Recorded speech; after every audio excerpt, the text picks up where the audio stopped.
C'est parti. Donc ce soir, en fait, je voulais vous parler en fait du sentiment que je rencontre souvent quand j'ai des femmes au téléphone qui me disent qu'elles se sentent vraiment considérées comme un numéro pendant leur parcours de PMA. C'est-à-dire qu'elles ressentent vraiment qu'il y a un manque de relations humaines absolument flagrant et qu'elles ont vraiment l'impression d'être traitées à la chaîne. Et effectivement, ça a un impact sur leur stress, parce qu'on a besoin d'être entendu, on a besoin d'être comprise, on a besoin d'avoir un minimum de relations humaines avec le personnel soignant durant notre parcours. Et effectivement, dans certains centres PMA, c'est vraiment pas possible, ce que j'entends. Et donc, dites-moi si en commentaire si vous, si vous vous sentez aussi parfois considéré comme un numéro, juste un numéro de dossier et on passe au suivant. Est-ce que vous avez ce sentiment-là, vous aussi, de n'être vraiment, qu'un numéro, qu'on oublie totalement le côté humain? Parce que pour ma part, quand j'ai commencé la PMA, c'était en 2010, j'avais un petit peu par moment ce sentiment-là, mais c'était vraiment rare. Très sincèrement, j'étais dans un endroit qui était plutôt, dans un centre de PMA à Angers, donc qui est dans l'ouest de la France, et vraiment je me sentais plutôt bien accueillie. Par contre, ça a vraiment changé en 2016-2017 quand j'ai repris la PMA pour ma fille, où là j'ai vraiment senti qu'il y avait un gros changement dans l'accueil, dans le personnel, et que c'était vraiment pas du tout la même chose. Et donc là j'ai vraiment senti qu'effectivement il y a j'étais vraiment un dossier parmi tant d'autres et que c'était un peu vraiment un traitement à la chaîne. Déjà, ce que je trouve dans les hôpitaux, beaucoup, c'est que j'ai pu constater qu'il y a de moins en moins de personnel, qu'il y a de moins en moins de moyens qui sont alloués à l'hôpital et que ça touche vraiment tous les services dans la PMA. Et c'est vraiment un problème structurel. Les budgets pour les hôpitaux, pour la santé, ne font que réduire depuis déjà une bonne dizaine d'années. Et ça ne fait que accentuer les problématiques, puisque du coup les soignants se retrouvent avec une charge de travail beaucoup plus importante, puisqu'il y a moins de personnel. Et dans le même temps, il se trouve qu'il y a de plus en plus de couples qui ont recours à la procréation médicalement assistée pour avoir un enfant, parce qu'on se rend bien compte que les problématiques d'infertilité ne cessent d'augmenter. Et effectivement, il y a de plus en plus de couples qui sont concernés par des problématiques de fertilité, qui ont des difficultés à avoir un enfant, et qui donc se tournent vers la PMA. Là aujourd'hui, en plus, la PMA a été ouverte aux couples de femmes et aux femmes seules, pour tout ce qui est préservation et conservation d'ovocytes, sauf que la problématique fait qu'il n'y a pas plus de personnel soignant qui sont affectés à ces services, et ça va certainement encore alourdir et encore augmenter la charge de travail du personnel. Mon but, c'est pas de défendre l'un ou l'autre côté. Disons que pour ma vision des choses, c'est que rien n'est tout blanc et rien n'est tout noir dans la vie. C'est une échelle en fait de gris.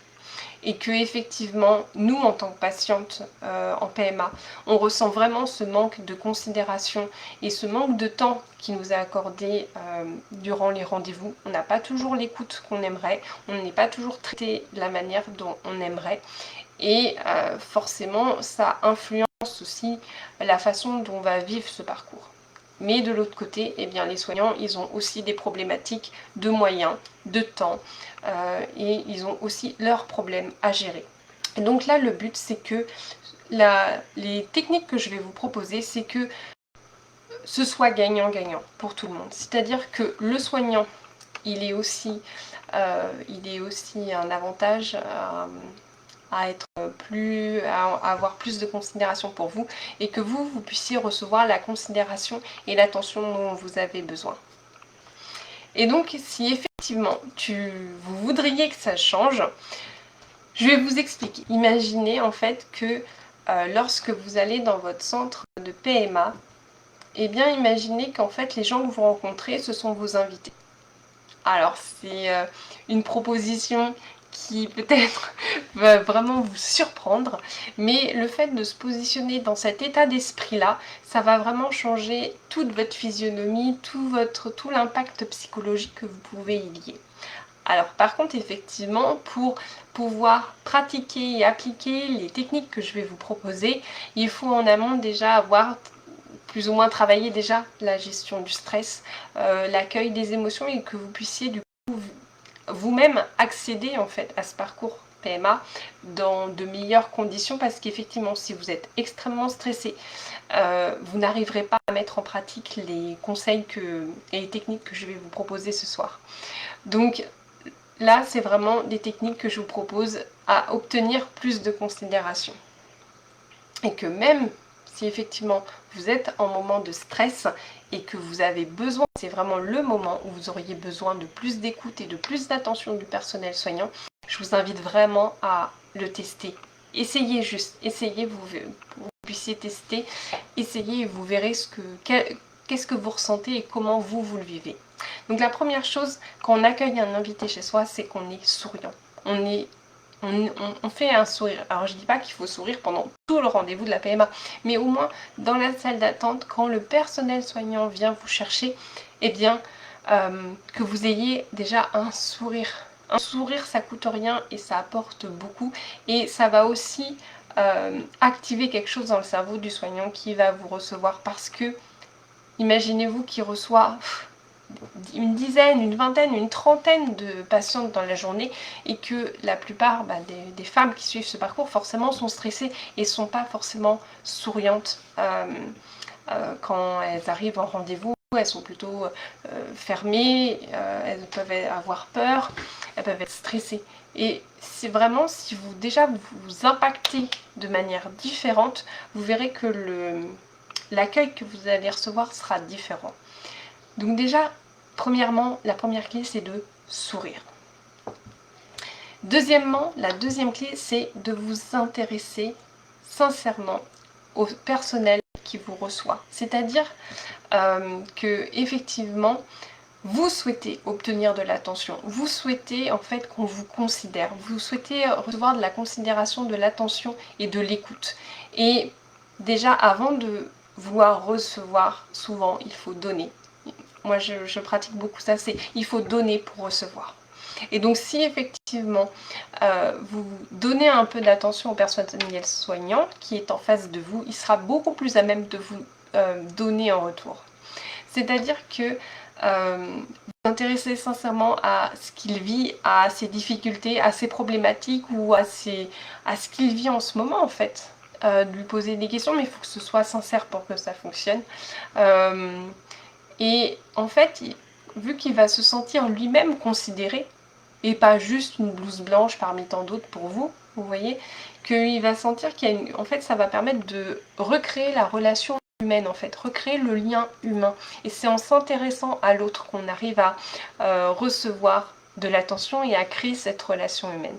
Et donc à partir du moment où vous allez vous intéresser à lui, et bien vu qu'il va se sentir valorisé, écouté, il va avoir envie de vous rendre l'appareil, et c'est là que vous pourrez vous aussi bénéficier en fait de son attention, de son écoute. Et souvent, du coup, les gens vont avoir tendance à vous aider plus facilement, vous aider plus spontanément, et ça va vous permettre aussi peut-être de bénéficier peut-être d'une meilleure empathie et d'un peu plus de douceur de la part du personnel soignant si jamais vous avez des examens à faire. Ça peut vraiment faire la différence. Et je sais que ça peut paraître contre-intuitif, le fait que c'est vous le patient, c'est vous qui voulez en fait obtenir de l'attention, de l'écoute, et vous trouvez que c'est un dû. Je suis d'accord avec vous. À défaut de former le personnel soignant, vous pouvez vous-même en fait agir de cette manière pour recevoir ce dont vous avez besoin. C'est contre-intuitif. Je sais très bien que c'est contre-intuitif, mais c'est impressionnant les effets que ça peut avoir sur les gens, sur le personnel. Et en plus, vous pouvez appliquer ça à à tout plein d'aspects de votre vie. Je dis ça pour la PMA parce que forcément c'est de ça dont on parle ici et maintenant, mais vous pouvez utiliser cette technique en fait avec votre employeur, avec des collègues, avec des professionnels auxquels vous avez affaire, dans votre quotidien, avec vos amis. Enfin, c'est vraiment extrêmement puissant comme outil et comme technique. Mais effectivement, c'est le point primordial, c'est faut que ça parte vraiment du cœur, faut que ce soit vraiment sincère. Parce qu'effectivement, si vous posez des questions et vous n'écoutez absolument pas les réponses et qu'en fait vous vous en moquez complètement, ça va presque même être pire. Donc vraiment, je vous invite vraiment à le tester pour que vous puissiez vraiment l'apprivoiser et voir l'effet que ça peut avoir. Donc ça, c'était la deuxième clé, c'est s'intéresser sincèrement à l'autre. Et la troisième clé, c'est se positionner en fait d'égal à égal. Je m'explique.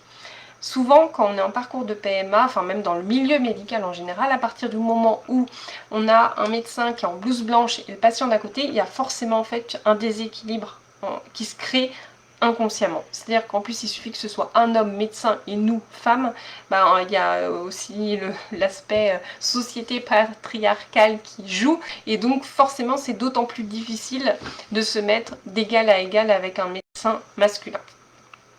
Mais le but, c'est de vous rappeler que c'est un être humain comme vous, qu'il il mange, il boit, il se lave comme vous, il a besoin de dormir comme vous, il va aux toilettes comme vous, et de se rappeler que c'est juste un être humain.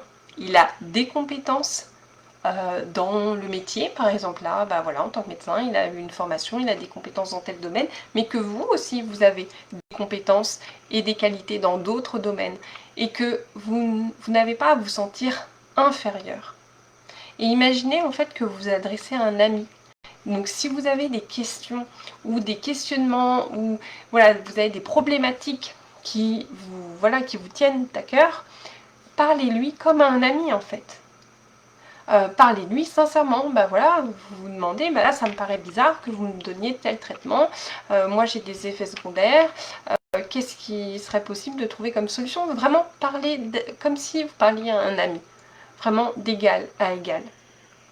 Parce que c'est là en fait que vous pourrez vraiment créer une relation humaine de qualité, parce que vous aurez assez gardé confiance en vous et voilà, vous ayez confiance pour poser les questions dont vous avez besoin, parce qu'après en sortant du rendez-vous vous allez dire oh j'aurais dû demander ci, j'ai pas osé demander ça, etc. Rappelez-vous, c'est un être humain comme vous, il a des problèmes comme vous, il va aux toilettes comme vous, donc il n'est pas supérieur à vous. Et ce n'est pas parce que vous êtes une femme que vous êtes inférieur à lui. Ce n'est pas parce que c'est un médecin que vous êtes inférieur à lui. Vous êtes égal à égal. Vous avez chacun vos compétences et chacun vos qualités. Et c'est important de se remettre dans cette position-là et de ne pas se positionner en tant que victime en fait du système, mais se positionner d'égal à égal. Voilà, moi je viens pour bénéficier d'un service. Il le propose, entre guillemets. Il le dispense, ce service, et vous avez le droit et vous êtes en mesure de poser les questions qui vous tiennent à cœur et d'échanger avec lui d'égal à égal.